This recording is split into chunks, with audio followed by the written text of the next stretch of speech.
Good day to you, ladies and gentlemen. Project Motor Racing launched this week and I've been itching to dive in. This game's been hyped for months, built by a team of industry veterans, many of whom helped create the beloved Project Cars series. Not free though, we don't talk about that one. And speaking of things we don't talk about, Steam reviews. They're brutal right now.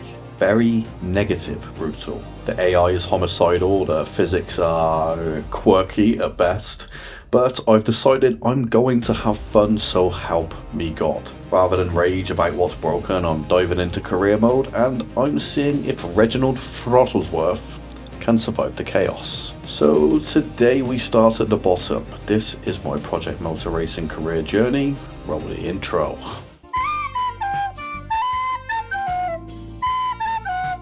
Right, let's quickly roll through the setup then. Team name, Sector 1. Driver name, Reggie Throtts. HQ Europe. Sponsorship, rolling billboard so we can get that rolling revenue.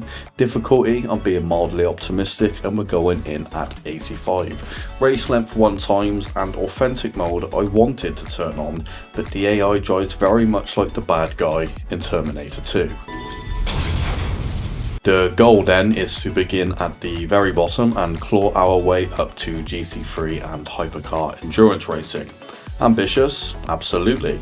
But hey, plans might change depending on how much I embarrass myself. For now, the choice is between the two cheapest cars, the Porsche 964 and the Mazda MX-5. And honestly, I'm going for the MX-5. That 2-litre inline-4 will be way easier to tame than the Porsche 3.6-litre flat 6. So let's keep things simple while we learn the ropes and while we try to avoid the terrifying AI. Hashtag send help. So here's the current plan. Put in a solid performance in the MX-5 Trophy Series, earn enough cash and buy my way into NGT. That's where things start to get a bit wild with cars like the TVR Tuscan T400R and the Mazda MT900R. For me though, my eyes are on the Dodge Viper Competition Coupe. An absolute monstrosity, packing an 8-litre V10. That's just, well, in essence, it's an automotive laxative. The red meat of the protein world, if you will. So let's see if we can make that happen, shall we? So first race, hop on board. Let's see how we got on, shall we? It's going to be emotional, I'm sure.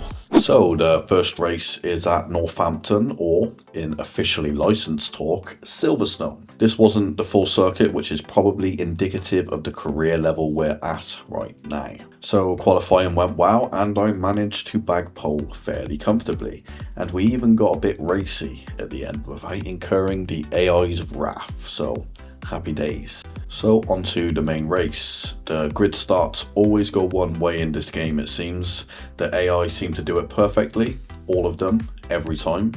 Places shall be dropped and anxiety shall then be received at the thought of having to race these maniacs. Next, the guy out in P1 then randomly brakes on the apex, falls a Motorsport style AI. I take evasive action and receive a very much deserved time penalty there. The obvious solution was to cause a turn 1 wreck, of course. We find ourselves down in P5, so a comeback drive is now on the cards. Lap 2 and we get a great launch out of turn 1. The AI just lets me slip by and honestly it felt like a cheeky little move.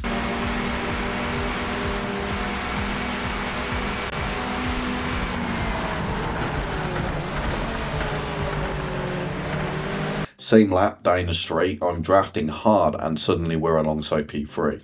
You'll notice the tyres are finally heating up and the lap time starts to unlock. Tyre temperatures feel super impactful in this game and I'm actually enjoying it.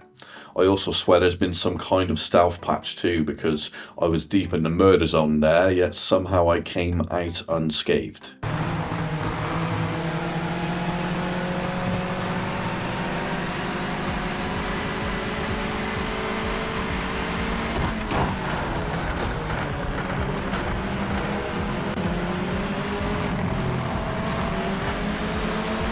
Lap 3, we're right on the back of P2. Bit of overdrive in there, but we catch it and keep the momentum. End of the straight, through Stowe, we nail the exit and make a clean routine pass.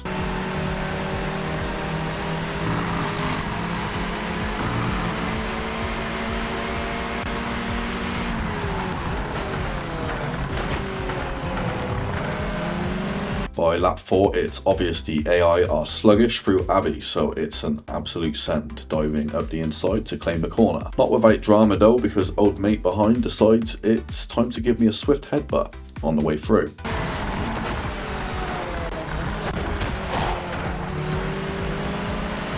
And that's race 1 wrapped up. Way better than expected, to be honest, so yeah, on to the next. Race 2, and we are back on the pole at Derby, better known as Donington Park. The launch is decent, but nerves get the better of me. I'm bracing for an AI shunt that never comes, and instead, I just botched a corner, down to P3.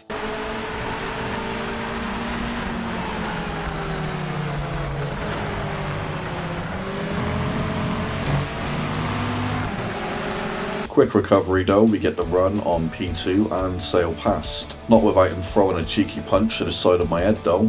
Honestly, the impact noises make these AI hits sound more comical than they should, if I'm honest.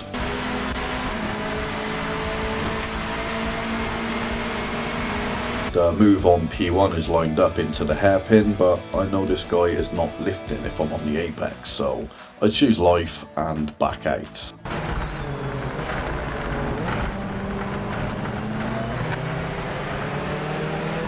Lap 2 then, and Jeffro up ahead has managed to gap me. The AI definitely seem to be able to find extra grip when the tyres are still cold.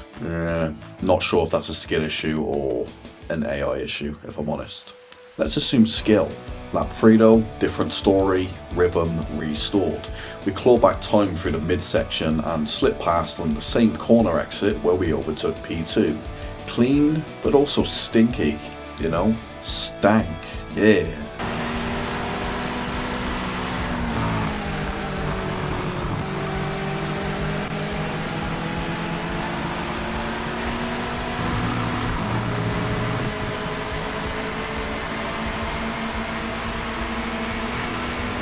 And that's the race, ladies and gentlemen. Nothing more of note happens there. P1 secured and championship wrapped. So, solid start overall, and despite all the online vitriol, I will say this, the MX-5 is genuinely fun to drive.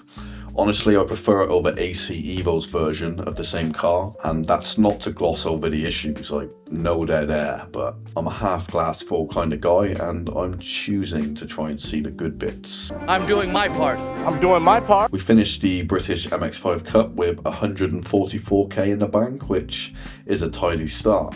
Next up, the American races, where I'll be tackling tracks I'm far less familiar with. Next episode, we're looking to bag ourselves that big old Dodge Viper, so be sure to tune in for that. Drop your appreciation or rage in the comments. I am here for you. Much love, and until next time, tatty bye.